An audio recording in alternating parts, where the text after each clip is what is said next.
नारी और पुरुष ग्रस्त जीवन के दो पहिए और उनके संतुलन पर टिका है खुशहाल परिवार। हमारे परिवार दर्शन और संस्कृति में एक व्यवस्था की गई थी कि पुरुष घर से बाहर रहकर धनोपार्जन करे और महिला उस धन का सदुपयोग कर अपने परिवार को संभाले। धारणाएं बदली, समय बदला, आवश्यकताएं बदली। अब नारी भी पुरुष के कदम से कदम मिलाकर धन कमा रही है, नौकरी कर रही है, आर्थिक व्यवस्था को सुदृढ़ बना रही है। यहाँ बहुत अच्छी बात है, पर अब समस्या ये खड़ी हो गई है, दोनों अगर धनोपार्जन करेंगे तो परिवार को कौन संभालेगा, बच्चों को संस्कार कौन देगा, बुजुर्गों की देखभाल कौन करेगा, परिवार की सुदृढ़ नींव कौन रखेगा। क्या उच्च शिक्षा का एक ही मकसद है नौकरी? क्या उच्च शिक्षित महिलाएं हाउसवाइफ का जॉब नहीं कर सकती? क्या गृहस्थी संभालना एक बहुत बड़ा जॉब नहीं है? क्या है नारी की पहली प्राथमिकता, नौकरी या परिवार? इसी पर आधारित है हमारी ये नाटिका मेरा परिवार मेरी धरोहर।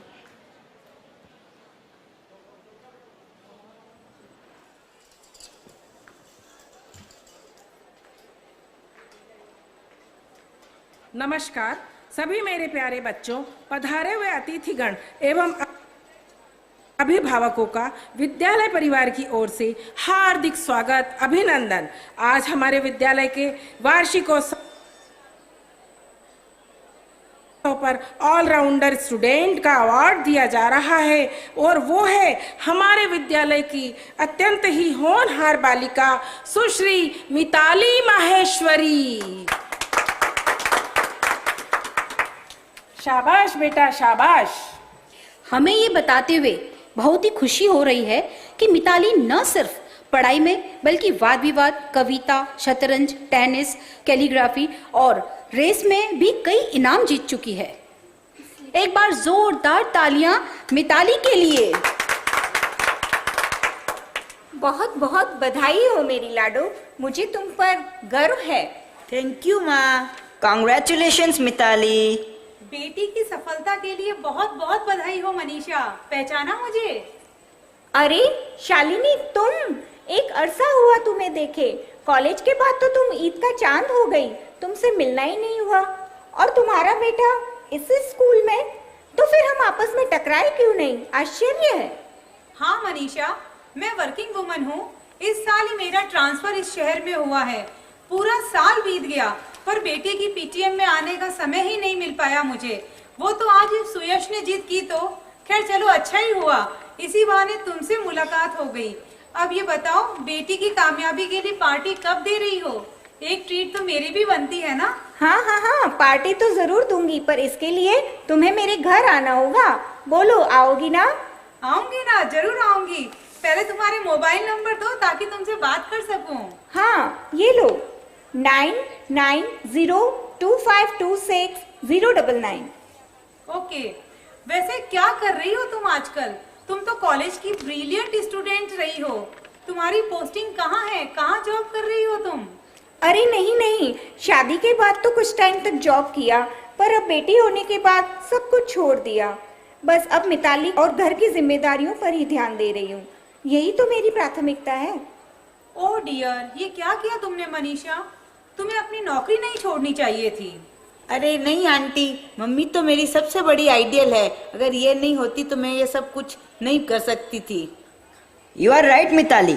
मेरे मॉम डैड कभी मेरे साथ टाइम स्पेंड ही नहीं करते। मुझे घर में रहने का मन ही नहीं होता है। सुना आपने शालिनी जी, सुयश जो कह रहा है वाकई उसके स्वभाव और पढ़ाई पर उसका असर हुआ है। हम इस बारे में आपसे बात भी करना चाहते हैं, पर पीटीएम में आने की आपको तो फुर्सत ही कहाँ। खैर जो भी हो, हमारा तो यही कहना है कि अपने काम के साथ साथ आप अपने बेटे पर भी ध्यान दीजिए। वो या तो क्लास में गुमसुम रहता है या कैंटीन में बैठा रहता है, कहीं उसका फ्यूचर ना बिगड़ जाए। जी मैडम, मैं ख्याल रखूंगी। चलो मनीषा, अब मुझे जाना होगा, बहुत काम है सर पर। फिर मिलते हैं। हाँ हाँ, मैं भी निकलती हूँ, बहुत देर हो गई है। माँ बाबूजी घर पर मेरा इंतजार कर रहे होंगे। चलो मिताली।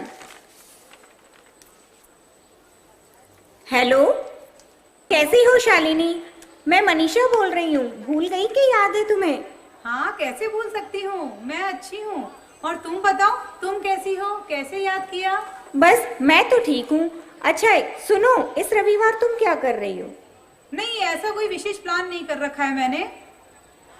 तो फिर ठीक है, इस रविवार डिनर पर हम मिलते हैं। तुम सब परिवार आओ ना हमारे यहाँ पर। नहीं, डिनर पर नहीं, सुयश के डैड आउट ऑफ गए हैं और सुयश संडे को दोस्तों के साथ रहता है। हाँ, मैं आऊंगी जरूर, पर सिर्फ चाय पर, ठीक है?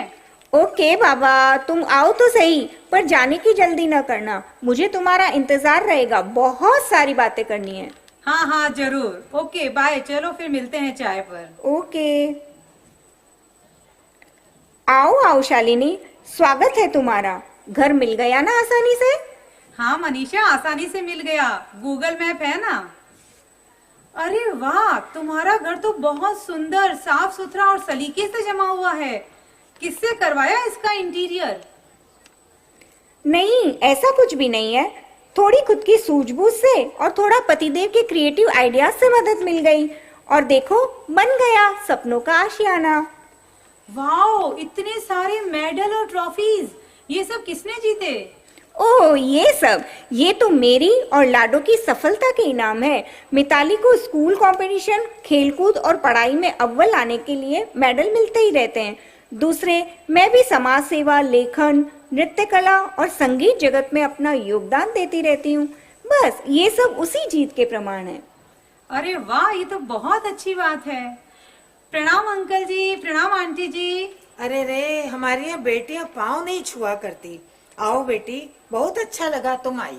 हाँ बेटी, मनीषा ने बताया तुम्हारे बारे में। कैसे हैं आप दोनों? अरे हमें क्या होना है, तुम्हारी सहेली हमारा पूरा ध्यान रखती है, तभी तो इस उम्र में भी हम बिल्कुल चुस्त दुरुस्त है।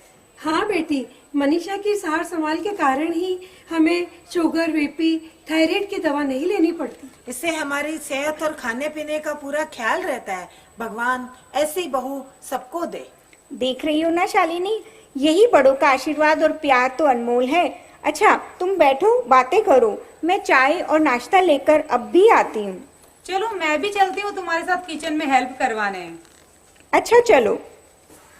यार मनीषा, तुम इतनी ब्रिलियंट होकर भी घर गृहस्थी में ही उलझी हुई हो। ये काम तो तुम नौकरों से भी करवा सकती हो। नौकरों की क्या जरूरत है, घर का सारा काम मैं संभाल लेती हूँ और दिन में मिताली को पढ़ाने के साथ ही ट्यूशन क्लासेस भी ले लेती हूँ। इस तरह हाथ खर्च के पैसे भी निकल आते हैं। लेकिन कुछ भी कहो, तुम्हारा टैलेंट तो खराब हो रहा है।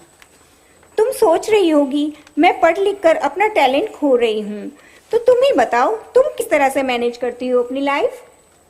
बस यार कुछ मत पूछ, हमारे पास सब कुछ है पर एक दूसरे के लिए समय नहीं है। बहुत हेक्टिक लाइफ है मेरी तो, देर रात तक फाइलों में उलझी रहती हूँ। फिर सुबह जल्दी उठकर नाश्ता किया नहीं किया ऑफिस के लिए भागना। घर और बाहर के सारे कामों के लिए नौकर रखे हुए हैं, फिर भी इतना बिजी रहती हूँ कि खुद के लिए वक्त ही नहीं मिलता।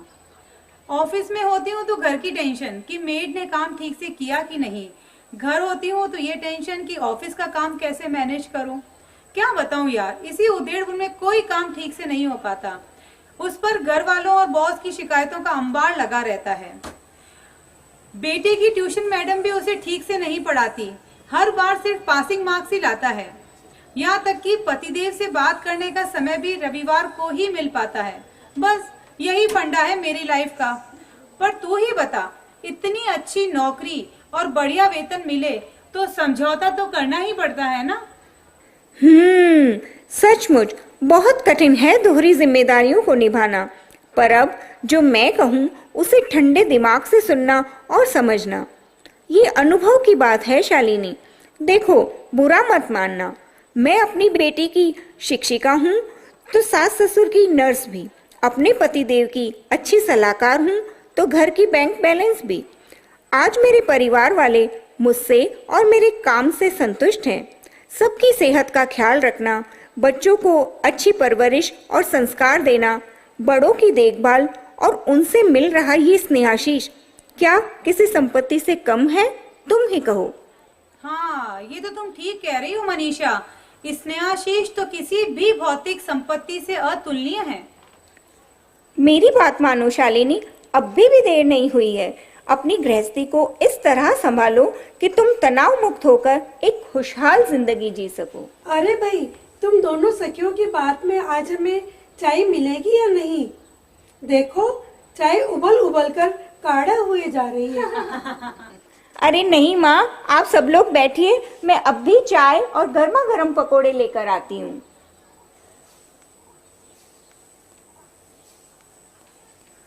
अच्छा, अब मैं चलती हूँ मनीषा। अगली बार आप सभी मेरे घर पर लंच के लिए आइए। प्रणाम अंकल जी, प्रणाम आंटी जी।